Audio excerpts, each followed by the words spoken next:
Our story begins not with empires or armies, but with legend.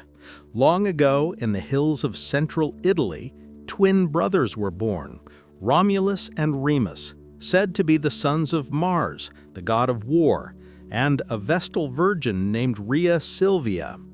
Their birth was a promise of greatness and tragedy. But danger came immediately. The twins' grandfather, King Amulius, feared they would challenge his throne. He ordered them to be abandoned along the Tiber River, left to die in the waters. Yet fate intervened. A she-wolf, fierce and protective, discovered them and nursed them in a cave.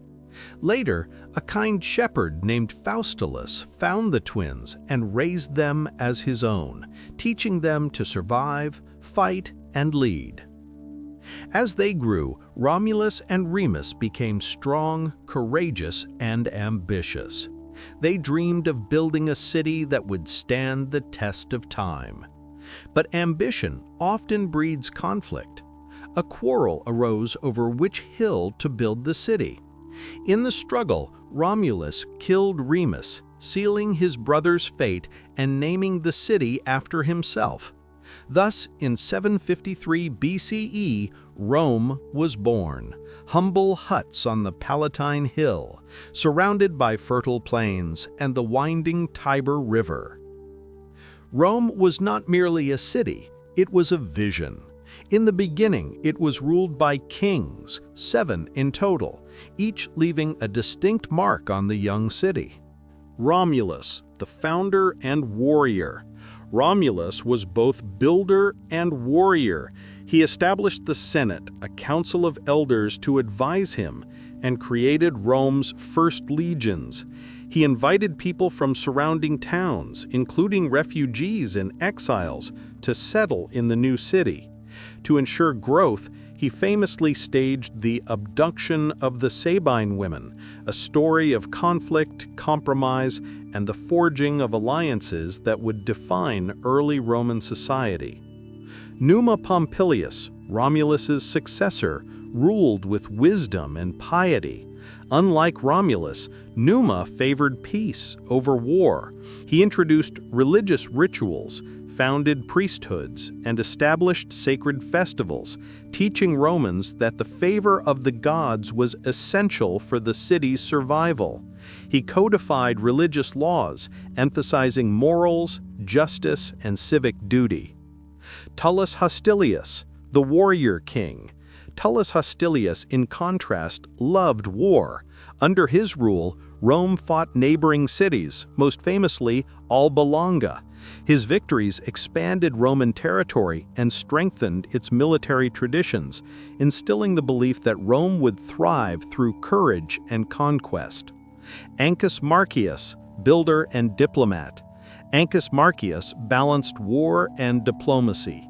He built Rome's first bridge over the Tiber, strengthened city defenses, and founded Ostia, Rome's port, to secure trade and supplies. Ancus understood that Rome's survival depended not only on fighting, but on trade and infrastructure. Tarquinius Priscus, the ambitious king. Tarquinius Priscus, an Etruscan by birth, brought ambition and vision. He expanded Rome's territory, constructed public buildings, and began Rome's first major temple projects, including the Temple of Jupiter on the Capitoline Hill. He inspired Romans to think bigger, envisioning a city greater than any other in Italy. Servius Tullius, the reformer, another visionary, reformed Roman society. He introduced social classes based on wealth, organized the citizenry for military service, and created the census, a system that would guide Rome for centuries. He built the Servian Wall, protecting the city from invasions, and laid the foundations for Rome's civic structure. Tarquinius Superbus, the tyrant. The last king, Tarquinius Superbus, ruled with arrogance and cruelty. He ignored the Senate, oppressed the people, and sought to expand his power without regard for law or morality. His tyranny led to rebellion. In 509 BCE, the Romans rose against him, expelled him, and vowed never again to accept a king. The Roman Republic was born, ending the era of monarchy, but beginning a new chapter in governance, law, and civic life. Daily life and society in early Rome. Life in early Rome was simple, yet structured. Families were patriarchal, led by fathers who made decisions for the household. Children learned farming, hunting, and martial skills. Homes were simple huts, with hearths at the center, and communal spaces for family gatherings. Festivals and religious rituals were central to daily life. Romans celebrated gods, honored ancestors, and held seasonal ceremonies to ensure the favor of the divine. The early economy relied on agriculture. Wheat, barley, olives, and grapes were staple crops. Cattle, sheep, and goats provided meat, milk, and wool.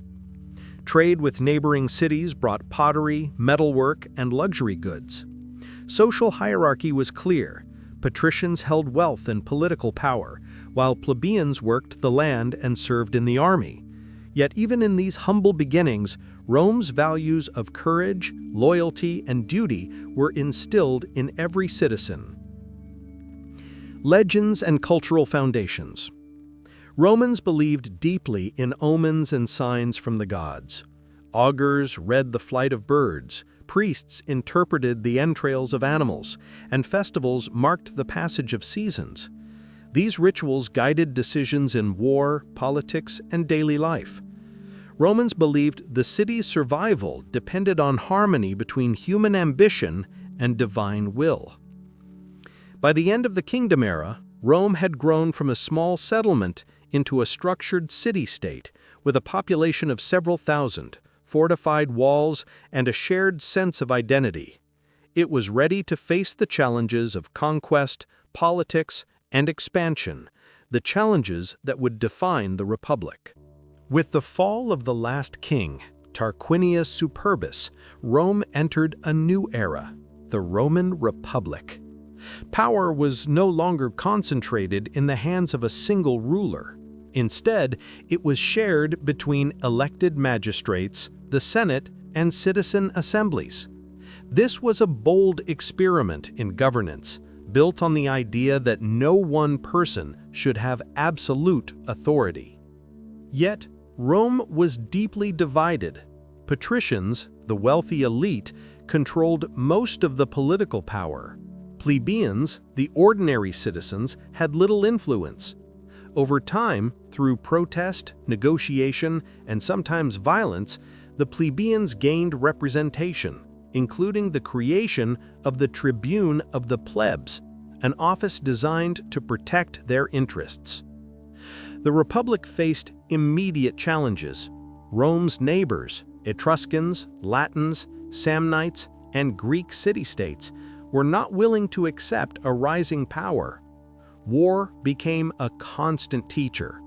The Romans quickly learned that survival depended on military skill, discipline, and strategy. Social conflict and reform. The conflict of the orders defined early Republican society. Plebeians demanded legal rights and protection from patrician abuses.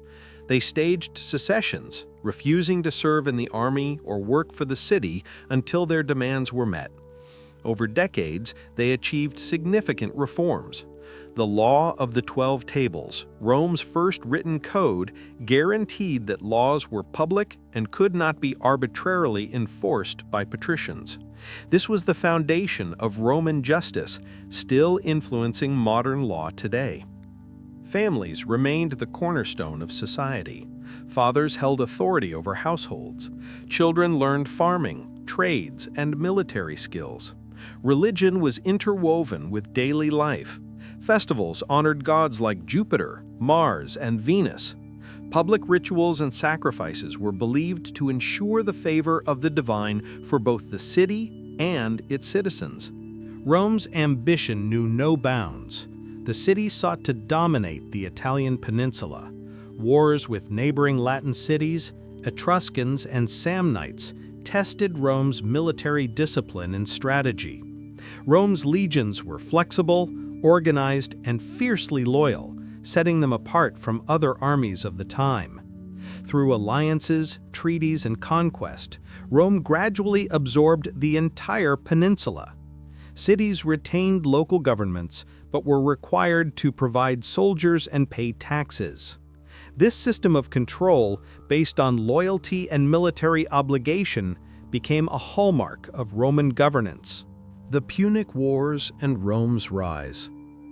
Rome's greatest challenge came from across the Mediterranean, Carthage, a wealthy city-state in North Africa. The struggle between Rome and Carthage would span over a century in 3 wars known as the Punic Wars.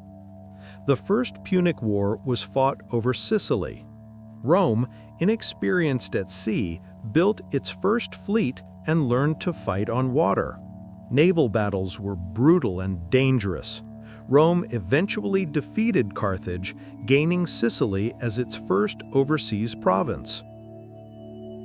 The Second Punic War introduced Hannibal, one of history's greatest military minds. He famously marched elephants across the Alps, striking fear into Rome's heart. Battles raged across Italy for years. Hannibal's victories were impressive, but Rome's resilience never faltered. General Scipio Africanus finally defeated Hannibal at the Battle of Zama, securing Rome's dominance in the Western Mediterranean.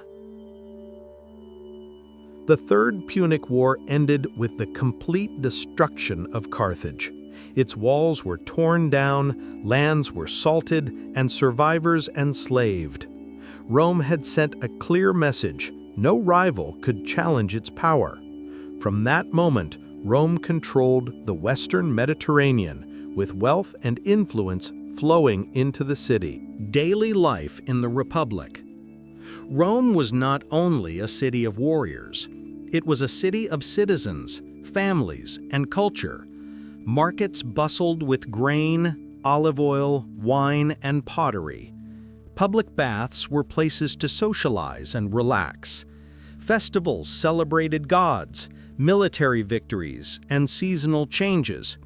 Education focused on rhetoric, history, and moral virtue, preparing young Romans for leadership and citizenship. Slavery was common. Captives from wars served as laborers, tutors, and household servants. Despite this, Romans prided themselves on civic duty, discipline, and military service. Every citizen could aspire to serve the state, defend the city, and leave a legacy.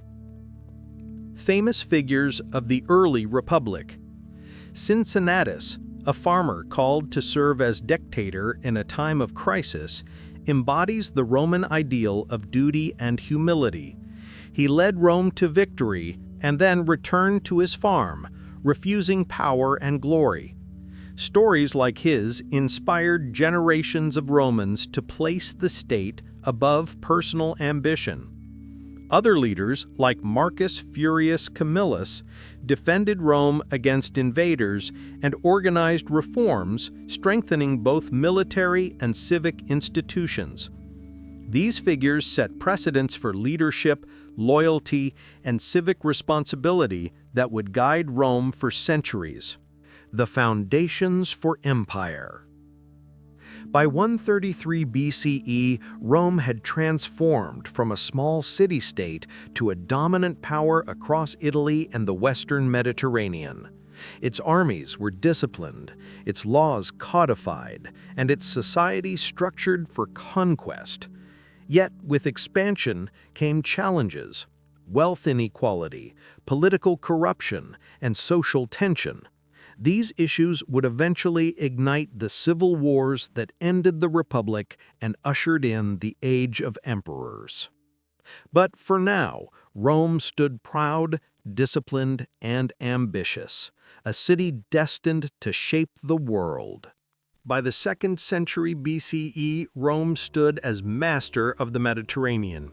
Its armies had defeated Carthage, humbled Greece, and claimed new lands from Spain to Asia Minor. Wealth poured into the city. Slave labor transformed farming, trade flourished, and the city grew to enormous size. Yet with this wealth came corruption, greed, and unrest. The republic that had once valued simplicity and duty was beginning to fracture. The Gracchi brothers, voices of reform. The first cracks appeared with two brothers, Tiberius and Gaius Gracchus. Both were tribunes of the plebs, elected to represent the common people. They saw how Rome's wealth had fallen into the hands of a few powerful elites, while ordinary citizens struggled in poverty. Tiberius proposed redistributing land from the rich to the poor, hoping to restore Rome's small farmers, the backbone of its legions. But his reforms threatened the Senate's power. In 133 BCE, a mob of senators and their followers murdered him in the streets. His younger brother Gaius took up the cause 10 years later, pushing for grain subsidies, citizenship rights, and more reforms. He too was hunted down, eventually taking his own life rather than falling to his enemies. Their deaths sent a chilling message: politics in Rome had turned deadly.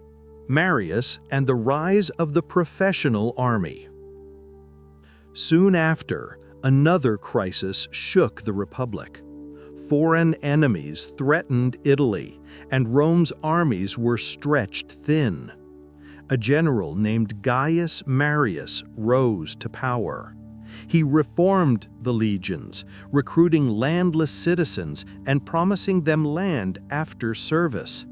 For the first time, soldiers' loyalty shifted away from the Senate and toward their commanders. The Republic's armies were no longer purely civic, they were becoming tools of ambition. Marius became a hero to the common people. He defeated invading Germanic tribes and secured Rome's borders. But his success bred rivalry. His former ally, Lucius Cornelius Sulla, also rose to prominence. Where Marius stood for the plebeians, Sulla aligned with the Senate and patricians. Their rivalry soon erupted into civil war. Sulla and the First Civil War. In 88 BCE, Sulla marched his army on Rome itself, an unthinkable act that shattered centuries of tradition. Civil war engulfed the Republic. Marius and his supporters seized the city. Then Sulla returned with vengeance. Streets ran red with blood. Proscriptions, lists of enemies of the state, were posted. Men marked for death were hunted, their wealth seized, their families ruined. The Republic had shown its darkest side, power taken by violence, not by law. Sulla declared himself dictator. He restructured the Republic to strengthen the Senate and limit the power of the people's assemblies. But when he retired in 79 BCE, he left behind a poisoned state, one where force had replaced debate, and generals learned that armies, not elections, brought power. The rise of Julius Caesar. Into this world of corruption and ambition stepped Julius Caesar. Born in 100 BCE to a patrician family, Caesar was ambitious from the start. Charismatic, intelligent, and fearless, he quickly gained popularity with the masses. He was a gifted speaker and a master politician, always finding ways to win favor. In 60 BCE, Caesar formed the first triumvirate, an informal alliance with two powerful men, Pompey the Great, Rome's leading general, and Marcus Licinius Crassus, the wealthiest man in the city. Together, they controlled elections, laws, and armies. But alliances in Rome never lasted forever. Caesar's conquest of Gaul. As consul, Caesar secured command of Gaul, modern-day France, and Belgium. For nearly a decade, he waged campaigns against fierce tribes, including the Helvetii, the Nervii, and the formidable Vercingetorix. His commentaries on the Gallic War, written in clear, powerful prose, not only glorified his victories, but also spread his fame throughout Rome. Caesar's conquest expanded Rome's territory to the Atlantic Ocean, bringing immense wealth and prestige. His soldiers adored him, for he shared their hardships and rewarded their loyalty. But his growing power alarmed Pompey and the Senate. Crassus had died in battle, leaving the alliance broken. Pompey sided with the Senate, and Caesar was ordered to disband his army and return to Rome as a private citizen. Crossing the Rubicon. In 49 BCE, Caesar faced a choice: obey the Senate and lose everything, or defy them and seize power. Standing at the banks of the Rubicon River, the boundary of his province, Caesar made his decision. With a simple phrase, "The die is cast," he marched his legions into Italy. Civil war had begun. Pompey fled to Greece, but Caesar moved quickly. He captured Rome, secured Spain, and pursued his rival across the sea. At the Battle of Pharsalus in 48 BCE, Caesar's legions crushed Pompey's larger army. Pompey fled to Egypt, only to be assassinated by the young pharaoh's advisors. When Caesar arrived in Alexandria, he wept at the sight of Pompey's severed head, an enemy he respected, brought down by betrayal. Caesar and Cleopatra. In Egypt, Caesar became entangled in another legendary story. He supported Cleopatra in her struggle for the throne, securing her rule against her brother. Their alliance was more than political, it was also personal. Cleopatra bore him a son, Caesarion, and their relationship shocked Rome. For months, Caesar remained in Egypt, enjoying the luxury and intrigue of Alexandria before returning to his campaigns. Dictatorship and reform. Victorious, Caesar returned to Rome in triumph. He was named dictator, first for 10 years, then for life. He launched sweeping reforms, reorganizing debts, granting land to veterans, expanding citizenship, and reforming the calendar into the Julian calendar still used today. He sought to centralize power, reducing the Senate's influence. To many, he was a savior, restoring order after decades of chaos. To others, he was a tyrant in all but name. The Ides of March. Fear spread among Rome's senators. They remembered Tarquinius Superbus, the last king, and vowed never again to bow to one man. On the Ides of March, March 15th, 44 BCE, Caesar entered the Senate. A group of conspirators, including Brutus and Cassius, men he had once trusted, surrounded him. Knives flashed. Caesar fell beneath their blows, stabbed 23 times. His last words, "Et tu, Brute," whether spoken or not, came to symbolize the ultimate betrayal. The senators believed they had saved the Republic. Instead, they unleashed new waves of chaos. Caesar's death did not restore liberty, it only deepened the civil wars that would finally destroy the Republic forever. The Ides of March, 44 BCE. Julius Caesar lies dead, his blood staining the floor of the Senate. The conspirators who struck him down believed they had saved the Republic. Yet, in truth, they had set Rome on a path it could not escape. The old Republic was broken. Out of the chaos, a new order would rise, an empire. The power struggle after Caesar. The assassins fled the city, but Rome did not celebrate them as heroes. The people mourned Caesar, their champion. His friend and loyal general, Mark Antony, seized the moment.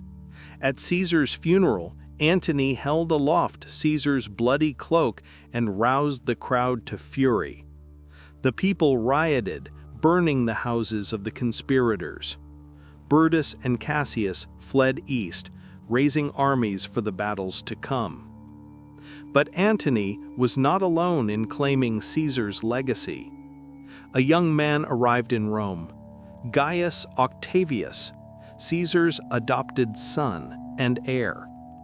Though only 18, Octavian possessed a sharp mind, boundless ambition, and the name of Caesar. Few took him seriously at first. They soon learned to fear him. The Second Triumvirate. In 43 BCE, Antony, Octavian, and Marcus Lepidus formed the Second Triumvirate, granted absolute power to restore the Republic. In reality, they ruled as dictators. Their first act was vengeance. They published proscriptions, naming hundreds of senators and equestrians as traitors. Cicero, Rome's greatest orator and defender of the Republic, was hunted down and executed. The streets of Rome, once again, ran with blood. With their enemies crushed, the triumvirs turned outward. In 42 BCE, at the Battle of Philippi in Greece, the armies of Antony and Octavian defeated Brutus and Cassius. Both conspirators took their own lives. The dream of saving the Republic died with them. Antony and Cleopatra. With victory came division. The triumvirs split the Roman world. Octavian took the west, Antony the east, and Lepidus Africa. But Lepidus soon faded into obscurity, leaving Antony and Octavian as rivals. In the east, Antony allied with Cleopatra, Queen of Egypt. Their relationship was as much romance as politics. Cleopatra bore him children, and together they dreamed of ruling a vast empire from Alexandria. To Romans, however, this was treason. Antony, once Caesar's loyal general, now seemed a foreign king under the spell of a queen. Octavian's propaganda war. Octavian moved carefully, waging not just battles, but propaganda. He portrayed Antony as a traitor who had abandoned Rome for Egypt. He spread rumors that Antony planned to crown Cleopatra, Queen of Rome. The Senate, swayed by Octavian's words, declared war, not on Antony, but on Cleopatra. Actium, the final war of the Republic. In 31 BCE, the two forces clashed in one of history's decisive battles. At Actium, off the coast of Greece, Octavian's fleet, commanded by his brilliant general Agrippa, trapped Antony and Cleopatra. Their ships caught fire, their forces broke, and in the chaos, Antony and Cleopatra fled. Their armies deserted, their cause lost. Back in Egypt, facing certain defeat, Antony and Cleopatra chose death over capture. Antony fell on his sword. Cleopatra, in legend, clasped a venomous asp to her breast. With their deaths, Egypt became a Roman province, and Octavian stood as master of the Mediterranean world. The birth of the empire. In 27 BCE, Octavian returned to Rome. Outwardly, he restored the Republic, claiming no titles of king or dictator, but in truth, all power rested with him, commander of the armies, controller of the provinces, and master of the state. The Senate gave him a new name, Augustus, the revered one. The Republic was dead. The Roman Empire had been born. The rule of Augustus. Augustus ruled with care and patience. He knew Rome hated kings, so he disguised his monarchy behind republican forms. He kept the Senate, but its power was hollow. He called himself Princeps, the first citizen, while quietly holding supreme authority. Under Augustus, Rome flourished. Civil wars ended, trade revived, and the frontiers were secured. He reformed the army, created a professional bureaucracy, and expanded citizenship. He rebuilt temples, sponsored literature, and claimed to restore Rome's ancient virtues. The poet Virgil, in the Aeneid, hailed him as the ruler destined to bring peace to the world. This peace became known as the Pax Romana, the Roman peace, a golden age that would last for 2 centuries. Yet it was peace maintained by power, for behind Augustus's gentle image stood legions loyal only to him. The legacy of Augustus. When Augustus died in 14 CE, he left behind a transformed Rome. The republic of senators and consuls was gone, replaced by the rule of emperors. His successors would inherit his power and his problems. But Augustus had achieved what no Roman before him could. He turned a fractured republic into a stable empire, one that would endure for centuries. When Augustus closed his eyes for the final time in 14 CE, he left behind not just an empire, but a dynasty. His carefully crafted system of power would now pass into the hands of his family, the Julio-Claudians. They would rule Rome for the next half-century, with legacies ranging from stability and expansion to corruption, madness, and fire. Tiberius, the reluctant emperor, 14 to 37 CE. Augustus's chosen successor was his stepson, Tiberius. A skilled general, he had led armies to victory in Germany and along the Danube. Yet Tiberius was no politician. Withdrawn, cautious, and deeply suspicious, he never enjoyed the adoration Augustus commanded. At first, Tiberius governed wisely. He maintained Augustus's policies, kept the peace, and managed the finances carefully. But paranoia slowly consumed him. He trusted few men, relied heavily on his ruthless commander Sejanus, and withdrew from Rome to live in isolation on the island of Capri. From there he ruled by letter, while rumors of cruelty and excess spread across the empire. By the time of his death in 37 CE, Tiberius was hated, and Rome longed for new leadership. Caligula, the Mad Emperor, 37 to 41 CE. The next emperor was Gaius, better known as Caligula, meaning little boots, a nickname given to him as a child among soldiers. At first, Rome celebrated his rule. He was young, charismatic, and promised to restore the glory of Augustus. But after only a few months, something changed. Whether due to illness, stress, or madness, Caligula's reign spiraled into cruelty. Ancient sources claim he wasted Rome's wealth on lavish games, declared himself a living god, and demanded worship. He built golden statues, humiliated senators, and ordered bizarre acts, such as making his horse, Incitatus, a priest, and perhaps even planning to make him a consul. His reign became a nightmare of executions and terror. After only 4 years, in 41 CE, Caligula was assassinated by his own guards. Rome had tasted its first truly mad emperor. Claudius, the scholar on the throne, 41 to 54 CE. After Caligula's death, chaos threatened. The Senate debated restoring the Republic, But the Praetorian Guard, Rome's imperial bodyguards, declared a new emperor, Claudius, Caligula's uncle. Claudius was an unlikely choice, bookish, awkward, and often mocked for a limp and stammer. Many thought him weak, yet Claudius surprised everyone. He proved to be a capable ruler. He expanded the empire by conquering Britain, built aqueducts and harbors, and reformed laws. He gave important roles to freedmen, former slaves who became powerful administrators. Though some senators resented this, Claudius's efficiency strengthened Rome's bureaucracy.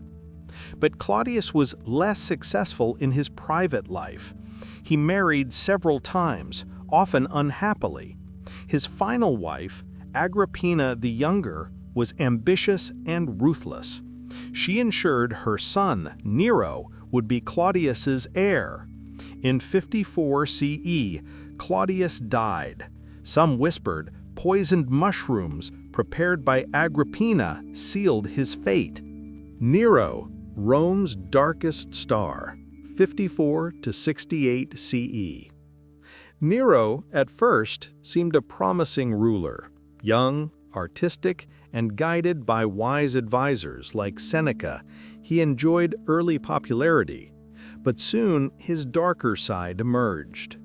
Nero despised the duties of an emperor. He preferred music, theater, and chariot racing, demanding crowds cheer his performances on stage. Those who opposed him paid with their lives. His own mother, Agrippina, who had once placed him on the throne, was executed on his orders. Senators, generals, and even his teachers were forced to suicide or killed outright. Then came the Great Fire of Rome in 64 CE. Flames consumed the city for days, destroying homes, temples, and markets.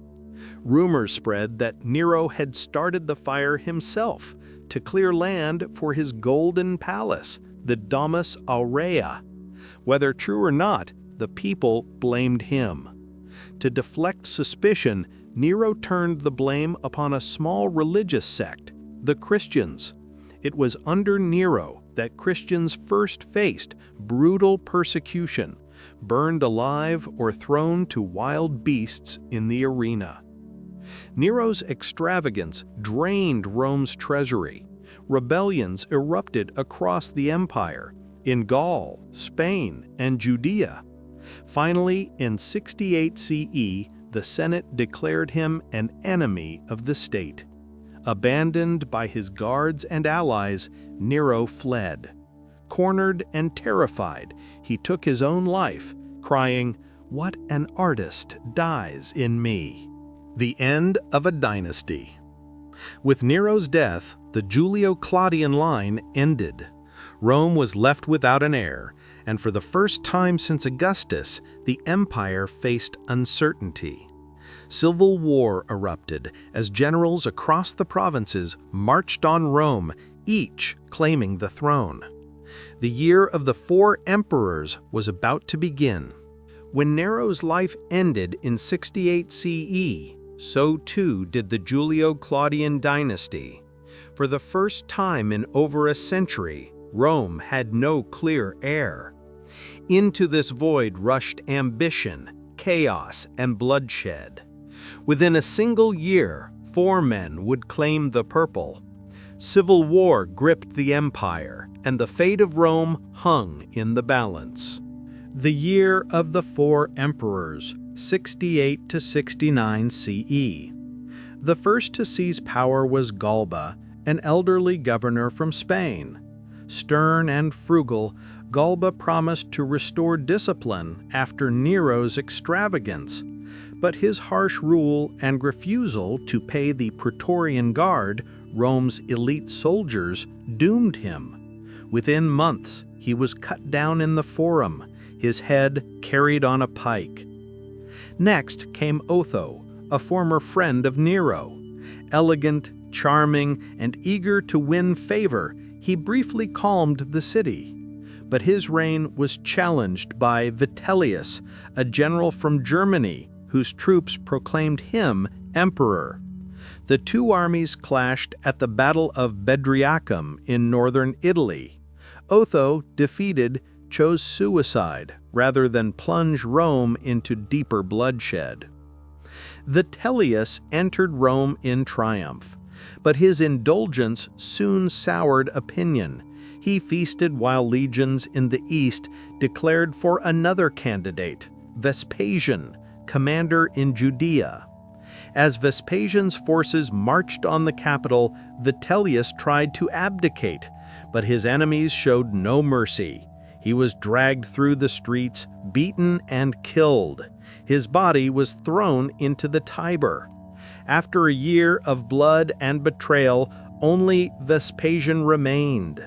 Vespasian, the soldier emperor, 69 to 79 CE. Vespasian was everything Nero was not.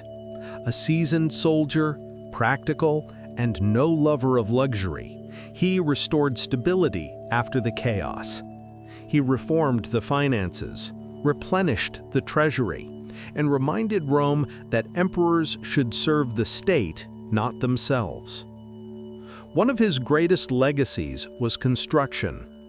On the grounds where Nero's Golden Palace once stood, Vespasian began building a new monument for the people, the Flavian Amphitheater, known to us as the Colosseum.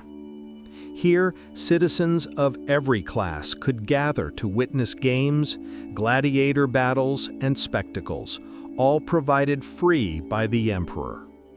It was a symbol of unity, power, and Rome's endurance. Meanwhile, in the provinces, his generals completed the conquest of Judea. In 70 CE, his son Titus captured Jerusalem after a brutal siege. The temple was destroyed, treasures looted, and countless lives lost. The Arch of Titus in Rome still celebrates this victory. Titus, Triumph and Tragedy, 79 to 81 CE. When Vespasian died in 79 CE, power passed peacefully to his son Titus, the first time succession occurred smoothly since Augustus. Titus was already a hero of the Jewish War, admired for his charisma and generosity. But his short reign was overshadowed by disaster. In the very year he became emperor, Mount Vesuvius erupted, burying Pompeii and Herculaneum beneath ash and fire. Thousands perished, and whole cities were entombed in stone. Only a few years later, Rome itself was struck by a massive fire. Titus poured resources into relief efforts, earning the love of the people despite these calamities. Sadly, after just 2 years on the throne, Titus died unexpectedly at the age of 41. Many mourned him, remembering his kindness and generosity. His brother Domitian succeeded him. Domitian, the Dark Autocrat, 81 to 96 CE. Domitian was the last of the Flavians, and his rule was the most controversial. At first, he governed efficiently, strengthening the empire's borders, building roads, and continuing the Colosseum spectacles. But as years passed, his suspicion deepened. He ruled more like a monarch than a first citizen, demanding to be addressed as Lord and God. He purged senators, executed rivals, and filled the city with fear. Yet Domitian was not without achievements. He secured the frontiers in Germany and Britain, rebuilt Rome after the fire, and invested heavily in infrastructure. But his cruelty alienated the elite. In 96 CE, a conspiracy formed. Domitian was assassinated in his palace, stabbed by his own servants and guards. The Flavian Legacy. The Flavian dynasty had begun in blood and civil war, but ended in assassination. Yet their reign left lasting marks. The Colosseum, a symbol of Rome's grandeur, the Arch of Titus, a reminder of conquest, and a restored sense of order after Nero's chaos. The empire had survived its first great crisis of succession. Ahead lay a new age of stability and prosperity, the rule of the 5 good emperors. When Domitian fell to an assassin's blade in 96 CE, the Senate seized the chance to restore dignity to the throne. For the next century, Rome would be guided by rulers remembered not for cruelty or chaos, but for wisdom, stability, and justice. Historians later called them the 5 good emperors. Their reign marked the high point of the Roman Empire, an era of peace, prosperity, and expansion. Nerva, the transition, 96 to 98 CE. The first of the 5 was Nerva, an elderly senator chosen after Domitian's death. He was respected for his fairness and moderation. Nerva ended Domitian's harsh policies, restored senatorial authority, and eased tensions in Rome. But his reign was fragile. The army, still loyal to Domitian, pressured him for stronger leadership. Nerva's greatest act was adopting a successor, not his son, but a capable general named Trajan. With this decision, Nerva established a new principle.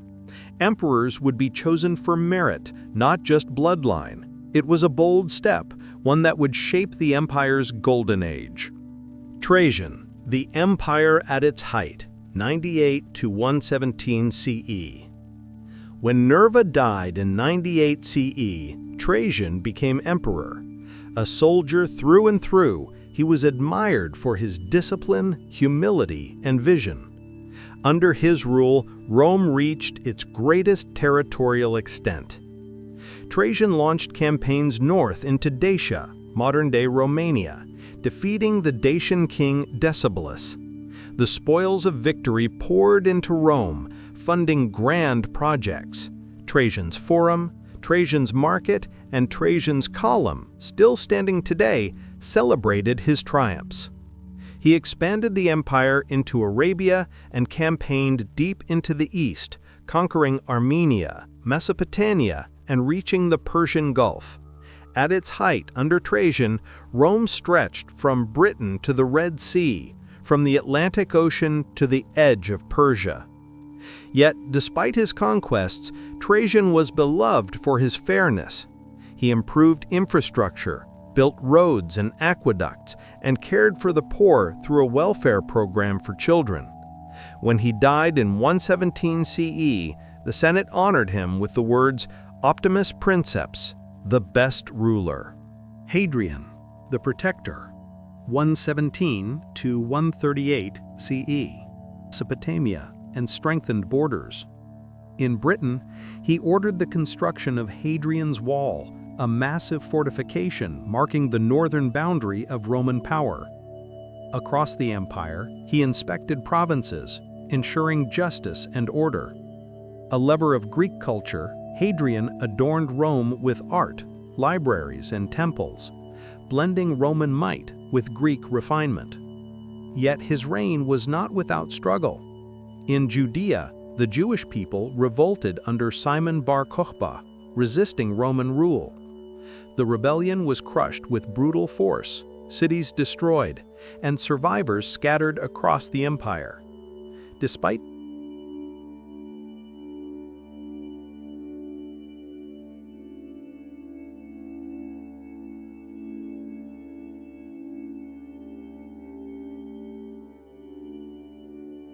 Antoninus Pius, the gentle ruler, 138 to 161 CE.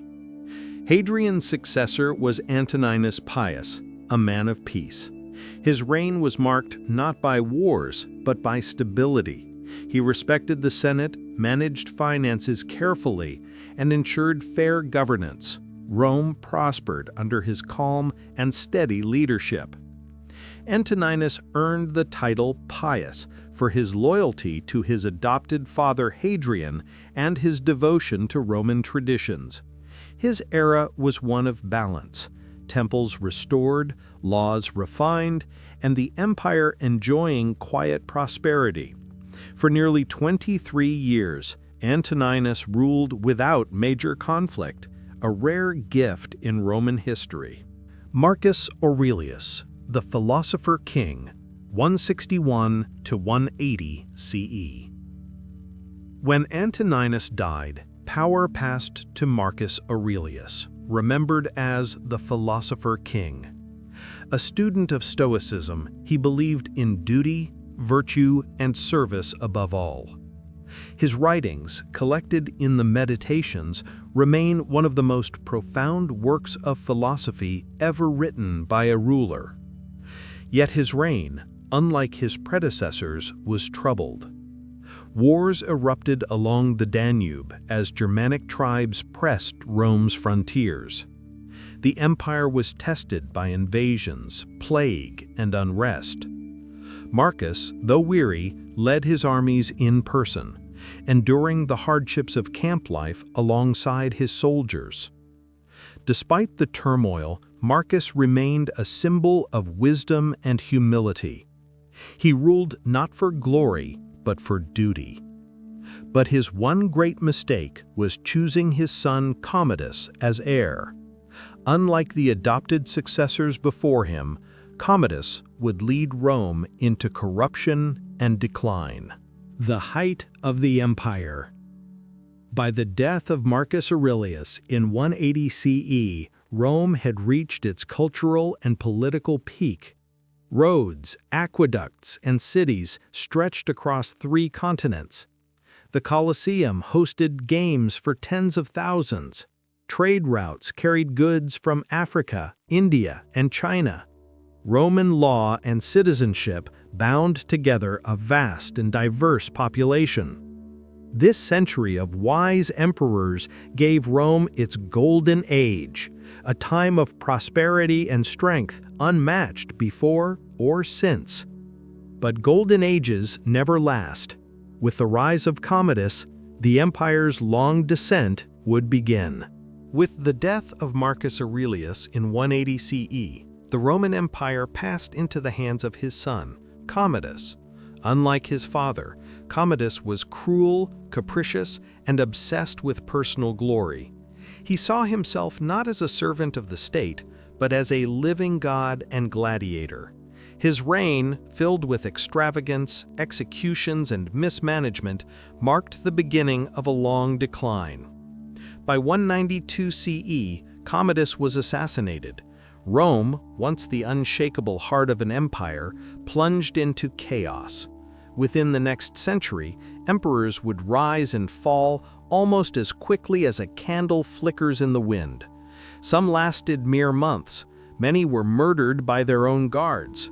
This period became known as the Crisis of the 3rd Century. Political instability and the barracks emperors. From 235 CE to 284 CE, over 50 emperors claimed the throne. Most were generals, elevated by their legions, and often assassinated by the same soldiers who crowned them. They are remembered as the barracks emperors, rulers whose power rested entirely on military support rather than law or tradition. Rome itself suffered from this instability. Senators, governors, and city magistrates were powerless as soldiers seized control. Laws were ignored, corruption thrived, and the Senate's authority became a distant memory. Economic collapse. The empire's economy teetered on the edge. Continuous wars drained the treasury. Inflation soared as emperors minted coins with less and less silver. Trade routes became unsafe due to invasions and piracy. Farmers abandoned lands, leading to food shortages. Urban centers, once bustling with life, faced famine and unrest.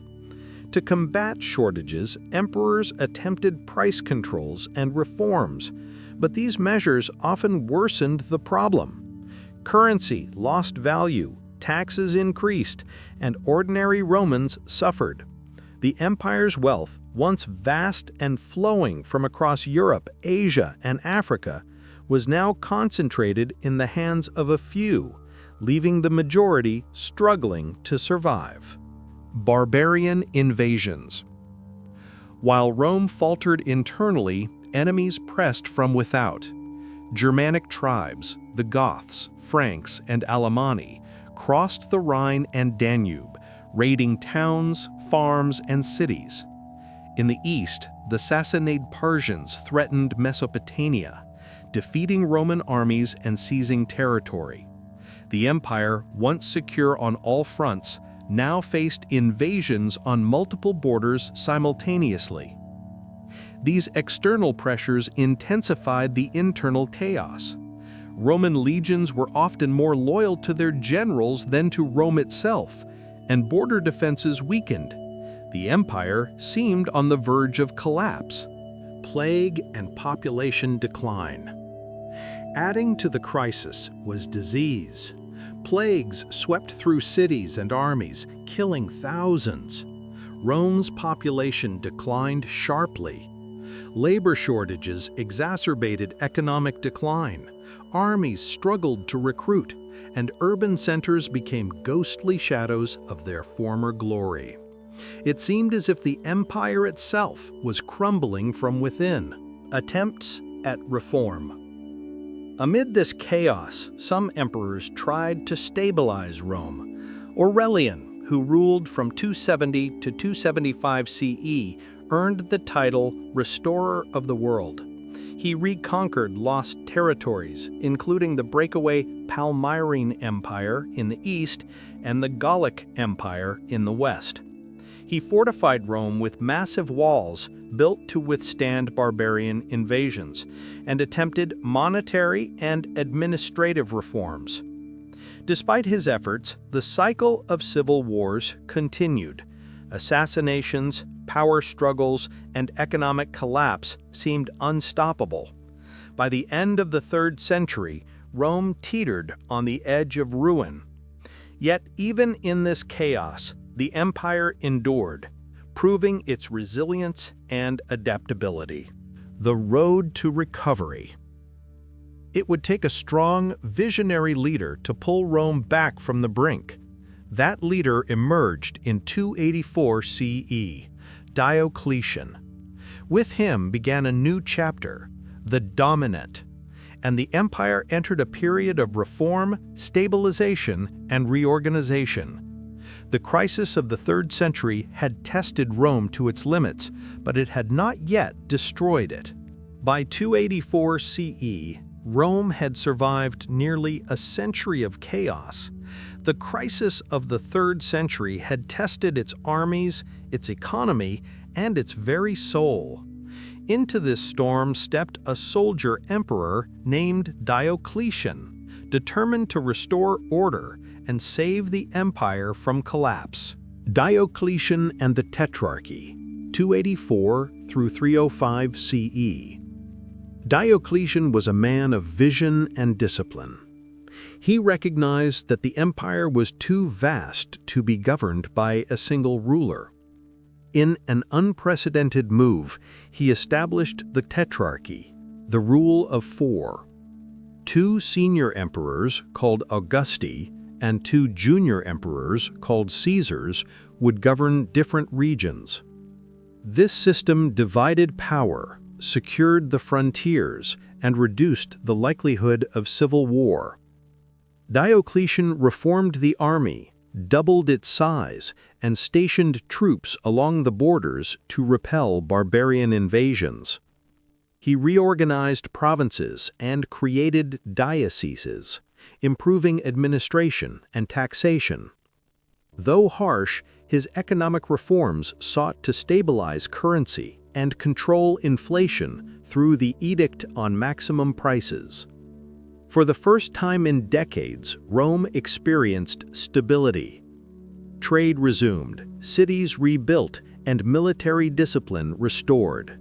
Yet, Diocletian's reign was also marked by persecution. Christians whose faith refused to bow to the emperor were brutally suppressed. Many were executed, property confiscated, and communities scattered. Despite this, Christianity endured, growing quietly beneath the surface. In 305 CE, Diocletian shocked the world by abdicating voluntarily, a first for a Roman emperor. The Tetrarchy began to unravel as ambition and rivalry replaced unity, setting the stage for one man to rise above the rest. Constantine the Great, 306 to 337 CE. In the West, a soldier named Constantine emerged. He was bold, intelligent, and determined. Fighting rivals for control, he defeated all challengers, culminating in the legendary Battle of the Milvian Bridge in 312 CE. On the eve of battle, Constantine reportedly saw a vision of a cross in the sky, with the words, "In this sign, conquer." He had his soldiers paint the symbol on their shields and won decisively. This victory transformed Constantine's life and Rome's future. He embraced Christianity, granting freedom of worship through the Edict of Milan in 313 CE. Christians were no longer persecuted, churches were built, and Christianity began its journey from a persecuted sect to the dominant religion of the empire. Constantine also reshaped the empire politically. In 330 CE, he founded a new capital on the site of Byzantium, renaming it Constantinople. Positioned strategically between Europe and Asia, it would become the new heart of the Eastern Roman Empire. Rome remained symbolic, but real power now had a twin center in the East.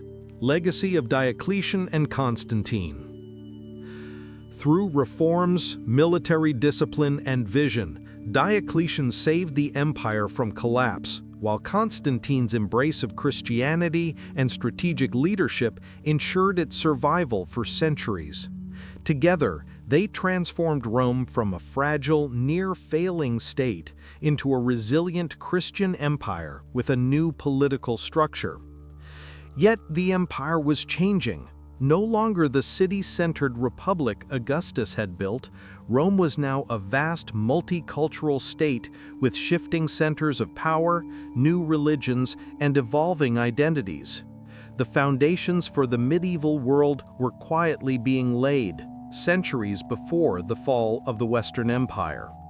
When Constantine the Great died in 337 CE, the empire was vast, powerful, and Christian, but also fragile. Power was split between East and West, and Rome would never again be the undisputed heart of the empire. In the West, internal decay, economic strain, and relentless invasions would slowly bring an end to centuries of Roman dominance. Division and weakening of the West.